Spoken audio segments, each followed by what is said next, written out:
हम लोग अपने एंटरटेनमेंट के लिए, अपने मनोरंजन के लिए बहुत कुछ करते हैं, लेकिन उसका खमियाजा इन बेजुबान परिंदों को भुगतना पड़ता है। आप देखें कि ब्लैक काइट जिसे कहते हैं, बिल्कुल ईगल की तरह दिखने वाला ये परिंदा जो मांझे के बीच में फंस चुका है, यानी कि डोर जो पतंग हम लोग उड़ाते हैं उस पतंग की जो डोर है उसके बीच में ये फंस चुका है, और ना जाने आज रात से या कल शाम से ही ये इसमें फंसा हुआ कुछ पता नहीं। और जैसे इस बात की इतला हम तक पहुंची, KVIB के एक मुलाजिम हैं अनिल जी, उनके द्वारा हमसे संपर्क किया गया और उसी दौरान हमने वाइल्ड लाइफ से कॉन्टैक्ट किया और वाइल्ड लाइफ के जो अधिकारी हैं मुबारक जी वो यहाँ पे पहुँचे हैं, इनसे भी बाद में बात करेंगे। लेकिन फिलहाल आप देखें कि ये जो बर्ड है ये बड़ी ही परेशानी में था, काफ़ी टाइम से ये इसके बीच में फंसा हुआ था, और आप देखें कितनी मुशक्क़त के साथ जो है इसे रेस्क्यू जो है फाइनली कर ही लिया गया है। इस बर्ड की आप जो इसके पर देख रहे हैं, आप देखें कि इसके बीच में ये डोर और उसके साथ पतंग का जो पॉलीथीन है पूरी तरह से चिपका हुआ है, और आप सोचिएगा कि इस बर्ड की क्या हालत जो है वो हुई होगी। आज रात से ही ये इसी तरह से इस पतंग की डोर के बीच में लटका हुआ था, और काफ़ी मुशक्क़त के बाद इसे रेस्क्यू कर लिया गया है। और ये मुबारक जी हैं, इनसे बात करेंगे। और हमने ये भी सुना है कि पिछले लगभग 1 महीने में ये इनका 5वां रेस्क्यू है। मुबारक जी, आपका नाम भी मुबारक बरा है, बहुत अच्छा नाम है, और आपने काम भी बहुत मुबारक तरीके से किया है। क्या कहेंगे, इस तरह के जो परिंदे हैं, ये पक्षी हैं, हम लोगों की, ह्यूमन बींग्स की वजह से कितने परेशानी में आते हैं, जिस तरह से ये आया। पिछले काफ़ी दिनों से हम देख रहे हैं आप रेस्क्यू भी कर रहे हैं, इस तरह के कई परिंदे आपने रेस्क्यू किए। हमने भी 1-2 बार आपसे कांटेक्ट किया, आप वहाँ पे गए, क्या कुछ कहेंगे? शुक्रिया आपका अंकित जी। पहले आप देखेंगे लास्ट 1-1.5 महीने में हमारा ये 5th रेस्क्यू है, और हमने कल भी एक रेस्क्यू किया था। तो हमारी आज कल भी हमने डिमांड की थी और आज भी हम ये चाहेंगे कि आपके ज़रिए से एडमिनिस्ट्रेशन तक एक मैसेज जाए। शौक़ अपनी जगह है, लेकिन ऐसे शौक़ का क्या करना जो किसी दूसरे जो है पूर कर लेते हैं। लेकिन आप इसकी हालत देखिए, इसको रिकवर करने में कम से कम मुझे लगता है महीना लग जाएगा, और कभी कभी ऐसा भी हो सकता है ये कभी उड़ ही ना पाए। इसलिए ये ज़रूरी है कि लोगों के साथ को जो है वो अवेयर किया जाए इस चीज़ के बारे में, और एडमिनिस्ट्रेशन को इस चीज़ पे बड़ा स्ट्रिक्टली वो एक्शन करना चाहिए। ये जो मांझा है, ये जो चाइनीज़ डोर है, इस पे कम्प्लीटली जो वो बैन होनी चाहिए। इससे पहले भी हमने देखा कि दस्सल एरिया में जहाँ पे एक बिल्कुल पेड़ सीधा था, उस पर कोई टहनी भी नहीं थी, उस पर भी आपने चढ़कर इसी तरह का एक परिंदा था जिसे आपने रेस्क्यू किया था।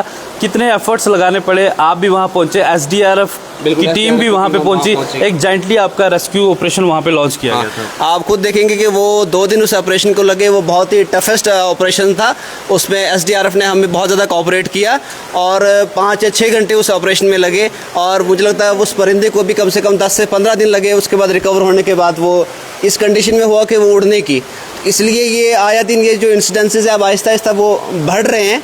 तो मेरा यही कहना है और हमारा डिपार्टमेंट का कि आप इस चीज़ को आगे तक लेके जाएं। हम भी कोशिश करेंगे थ्रू डिपार्टमेंट एक लेटर DC साहब को भी लिखें कि इस किस्म के जो धागे हैं ये सिर्फ इनके लिए ही खतरा नहीं है, बल्कि चाहे ह्यूमन्स हो या बाकी एनिमल्स हो उनके लिए भी खतरा है। क्योंकि आप इस धागे को किसी भी तरीके से जब एक बार इसमें कोई चीज़ फंस जाए तो ये कटती नहीं है, और इसलिए ये एक बहुत बड़ी परेशानी बनती जा रही है हर दिन गुजरने के साथ। आप यहीं पर रुकिएगा 1 मिनट। अनिल जी हैं हमारे साथ, ये KVIB विभाग में है, और इन्हें भी अप्रिशिएट करना होगा अगर आज ये परिंदा जिंदा इनके द्वारा रेस्क्यू किया गया है, इनकी बदौलत।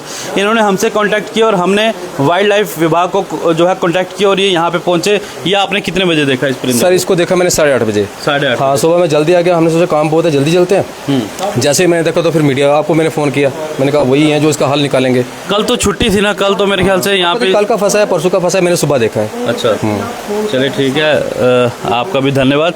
तो ये ब्लैक काइट इसे कहा जाता है, और अमूमन ये इस पूरे इलाके में ये देखी जाती है। ये चील की तरह दिखने वाला है ये बर्ड, इसे ब्लैक काइट का नाम दिया गया है। ब्लैक काइट इसे कहते हैं। बहुत ज़्यादा इस वक्त ये परेशानी के आलम में है, और मैं आपको बता दूं कि डिस्ट्रिक्ट एडमिनिस्ट्रेशन रजौरी, ख़ास तौर पर हमारे डिप्टी कमिश्नर रजौरी, उन्हें ये चाहिए कि टोटली पूरी तरह से जो इस तरह की जो डोर्स हैं जो पतंग को उड़ाने में इस्तेमाल की जाती है, जो चाइनीज़ डोर जो मांझा है, उसे पूरी तरह से यहाँ पे बैन कर देना चाहिए। नहीं तो आने वाले समय में इस तरह के कई और परिंदे हैं, मासूम परिंदे जो बोल नहीं सकते हैं। जितने भी बर्ड लवर्स हैं जितने भी एनिमल लवर्स हैं वो इस खबर को साथ साथ शेयर करें और देश के प्रधानमंत्री तक इस खबर को पहुंचाया जाए कि पूरी तरह से जम्मू कश्मीर के पूरे हिंदुस्तान के अंदर से इस डोर को बैन किया जाए और जो लोग भी ऐसा करते हैं उनके खिलाफ कार्रवाई की जाए, उन्हें 10-10, 15-15 साल के लिए जेल की सलाखों के पीछे भेजा जाए। और आप देखें कि इतना मासूम सा ये परिंदा